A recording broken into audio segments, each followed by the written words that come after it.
ওদিকে রাজকুমার চন্দ্র আর একটু দেরি না করে বেরিয়ে পড়ে সেই শুভ্র পদ্মফুল উদ্ধার করার জন্য। তাই তো সেই সাধু বাবার কথা মতো তার নির্দেশ করা পথ দিয়ে চলতে থাকে। সাধু বাবার কথা মতো মনে হচ্ছে আমি ঠিক পথে চলেছি। সে আমাকে বলেছে আমি এই পথ দিয়ে চলতে চলতে এক বিরাট গুহার দেখা পাবো, আর দেখা পেলে প্রথমে সে আগুনের দেয়ালের সম্মুখীন হব, আর কোনোভাবে যদি আমি সেই আগুনের দেয়ালের বাধা অতিক্রম করতে পারি তাহলে আমার দ্বিতীয় বাধার সম্মুখীন হতে হবে, আর সেটা অতিক্রম করতে পারলে আমি আমার তৃতীয় বাধার সম্মুখীন হব, আর আমার বিশ্বাস আমি সেটাও অতিক্রম করতে পারবো। আর সেই তিনটে বাধা যদি আমি এভাবে পরিপূর্ণভাবে অতিক্রম করতে পারি তাহলে শুভ্র পদ্ম নিয়ে আসা আমার পক্ষে খুব একটা কঠিন কাজ হবে না। না না, আমাকে যে পারতেই হবে, কারণ আমি বারবার ফুলকুমারীকে এই অবস্থায় আর সহ্য করতে পারছি না। ওকে যে আমাকে বাঁচাতেই হবে। আর তাছাড়া সাধু বাবা তো আমাকে বারবার বলে দিল হাতের সময় নাকি বড্ড কম, ওই অল্প সময় আছে, আর এই সময়ের মধ্যে আমাকে সবকিছু সম্পন্ন করতে হবে। হে বিধাতা, আমি জানি না কতটুকু পারবো, তবে তুমি আমার সহায় হও। আমি যেন অল্প সময়ের মধ্যে আমার ফুলকুমারীর কাছে যেয়ে তাকে সুস্থ করতে পারি। এ কথা বলতে বলতে রাজকুমার চন্দ্রকুমার আবারও চলতে থাকে, আর চলতে চলতে সে একটি বিরাট গুহার কাছে পৌঁছে যায়। এই তো সাধু বাবার বলা সেই গুহার কাছে আমি পৌঁছে গেছি, কিন্তু এখানে তো কোনো আগুনের দেয়াল দেখতে পাচ্ছি না। সাধু বাবা তো আমাকে বলেছিল এই গুহার সামনে নাকি আগুনের দেয়াল থাকবে, কিন্তু কোথায় কোথায় সেই আগুনের দেয়াল? না না, এত চিন্তিত হলে হবে না, আমাকে আরও এগোতে হবে। আমি যেহেতু সঠিক গুহার সামনে পৌঁছাতে পেরেছি তাহলে সে আগুনের দেওয়াল আমি ঠিক খুঁজে পাবো। এরপর রাজকুমার সামনের দিকে এগিয়ে যেতে থাকে, আর তখনই গুহার সামনে একটি আগুনের দৃশ্যমান দেওয়াল সৃষ্টি হয়।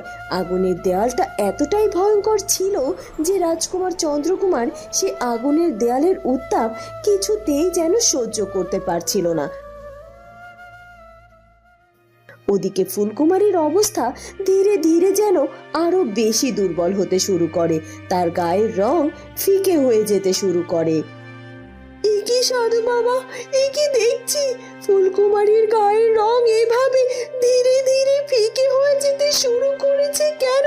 ওর শরীর কেন কেন এমন কালো বর্ণ ধারণ করতে শুরু করেছে? এর কারণ কি বলতে পারেন? ফুলপরি, তুমি বুঝতে পারছো না ফুলকুমারীর উপর অশুভ কালো শক্তি এমন ভাবে ওকে কালো জাদু করেছে খুব অল্প সময়ের মধ্যে ওর প্রাণ হরণ হতে পারে। আর সেটা নিয়ে আমি ভীষণ ভয় পাচ্ছি, কারণ ফুলকুমারীর হাতে যে সময় বড্ড কম, আর ওর এভাবে শরীরের রং কালচে হয়ে যাওয়ার কারণ ও ধীরে ধীরে মৃত্যুর দিকে এগিয়ে যাচ্ছে। আর যখন ওর শরীর পরিপূর্ণ কালো রং ধারণ করবে তখন আর আমরা ওকে কোনোভাবেই বাঁচাতে পারবো না। ও সত্যি সত্যি পৃথিবী ছেড়ে বিদায় নেবে। না না না, এটা কিছুতেই হতে পারে না। আপনি তো বললেন ওই শুভ্র পদ্মের কারণে নাকি আমার বোনটাকে বাঁচানো সম্ভব হবে সাধু বাবা। বলেছি, আর সেটা এখনো বলছি। আর রাজকুমার চন্দ্রকুমারকেও তো পাঠিয়ে দিয়েছি। তবে রাজকুমার চন্দ্রকুমার যদি সঠিক সময়ের মধ্যে ওই শুভ্র পদ্ম নিয়ে এখানে হাজির না হতে পারে তাহলে যে মহা বিপদ ঘটে যাবে ফুলপরি। আর সেটা আটকানোর সাধ্য যে আমার হাতেও থাকবে না।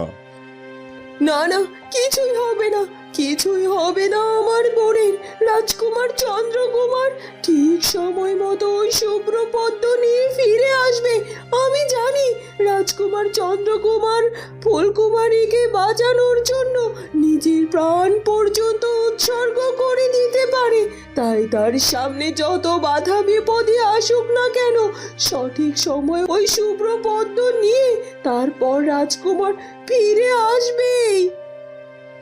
আমি তো সেই আশাতেই এখানে এভাবে অপেক্ষা করছি। ওদিকে গ্রামের লোকেরা রাজকুমার প্রতাপকে নজরবন্দি করে রাখে সেই জঙ্গলের কুটিরে। বেশ হয়েছে, এবার সঠিক সিদ্ধান্তই নেওয়া হয়েছে। এরকম অনাচারের শাস্তি এরকমটা হওয়া উচিত। হ্যাঁ গো হ্যাঁ, এই রাজপুত্রটি ভেবেছিল ও অন্যায় করবে আর ও আরও কোনো শাস্তি পাবে না, কিন্তু এটা ভাবেনি যে রাজ্যের মানুষেরা কখনো অন্যায়ের প্রশ্রয় দেয় না। তারা অন্যায়ের সঠিক বিচার করেই তবেই ছাড়ে। আর এখন বুঝবে যে অপরাধ করলে তার শাস্তি অবশ্যই পেতে হয়, সে রাজকুমার হোক আর রাজা মশাই হোক। এখন আমাদের শুধুমাত্র ওই রাজকুমারকে নজরবন্দি করে রাখতে হবে, যেন কোনোভাবে ওই কুটির থেকে বেরিয়ে যেতে না পারে। আর ওই মেয়েটি ফিরে এলে তারপর এদের দুজনের বিয়েটা দিয়ে দিতে হবে। এই রাজকুমার কি ভেবেছিল আমরা কেউ কিছু ঠিক টের পাবো না, তাই তো? এখন ধরা পড়ে গিয়ে বেচারা দুশ্চিন্তায় পড়ে গেছে। আর তাছাড়া সে তো কিছুতেই ওই মেয়েটিকে বিবাহ করতে চাইছে না, কিন্তু বিবাহ করতে চায় আর না চায়, ওই মেয়েটিকেই যে ওকে বিবাহ করতে হবে। আর এটাই আমাদের গ্রামের লোকজনদের ফয়সালা। হ্যাঁ হ্যাঁ, আমরা যেহেতু ফয়সালা করেই ফেলেছি, তাহলে এখানে শুধু এভাবে দাঁড়িয়ে সময় নষ্ট করছি কেন? তোমরা দুজনেই বরং এখানেই থাকো, আমরা এখান থেকে যাই, গিয়ে বরং বিয়ের সব বন্দোবস্ত করি। আর ওই মেয়েটি ফিরলে আর দেরি না করে ওদের বিয়েটা দিয়ে দেওয়া যাবে। হ্যাঁ হ্যাঁ, কথাটা তুমি মন্দ বলনি। তাহলে তোমরা এখানে অপেক্ষা করো, আমরা বিয়ের বন্দোবস্ত করার জোগাড় করি, কেমন? কি এই আগুনের দেয়ালের উত্তাপিত আমি সহ্য করতে পারছি না। এখন এই আগুনের দেয়ালের কাছে আমি কি করে যাব, আর কি করেই বা এই আগুনের দেয়াল ভেঙে আমি গুহার মধ্যে প্রবেশ করব? সাধু বাবা তো বলেছিল এই 3টি বাধাই নাকি আমার জন্য কঠিন পরীক্ষা। তার মানে এই বাধাগুলো আমাকে আমার বুদ্ধি দিয়ে আর শক্তি দুটো ব্যবহার করে অতিক্রম করতে হবে। কিন্তু আমি এটাই তো বুঝতে পারছি না যে গুহার দেয়াল কিভাবে ভাঙবো। না না, কিছু তো আমাকে একটা ভাবতেই হবে, কোনোভাবে সময় নষ্ট করা যাবে না। আমি তো জানি আগুনকে কিভাবে নিভাতে হয়। জল, আমার মনে হয় আমি যদি কিছু জল সংগ্রহ করে এই আগুনকে স্পর্শ করাই, তাহলে হয়তো বা এই আগুনের দেয়ালকে ভেঙে ফেলতে পারবো। আর দেরি করা যাবে না, এক্ষুনি আমাকে জল সংগ্রহ করতে হবে। রাজকুমার চন্দ্রকুমার সেখানে একটি পাত্র পড়ে থাকতে দেখে, আর সে একটু দেরি না করে সেই পাত্রটি নিয়ে কিছু জল নিয়ে এসে সে আগুনে নিক্ষেপ করে। কিন্তু এতে ঘটে যায় হিতের বিপরীত। আগুনের তীব্রতা না কমে যেন আরো বৃদ্ধি পেয়ে যায়। রাজকুমার চন্দ্র এবার ভীষণ ভয় পেয়ে যায়। এটা কি হলো? আমি এই আগুনকে জল স্পর্শ করানোর সাথে সাথে এই আগুন যেন আরো বৃদ্ধি পেয়ে গেল। তার মানে বুঝতে পেরেছি এই আগুন সাধারণ কোনো আগুন নয়। এই আগুনকে কোনোভাবে জল দিয়ে নিবারণ করা সম্ভব নয়।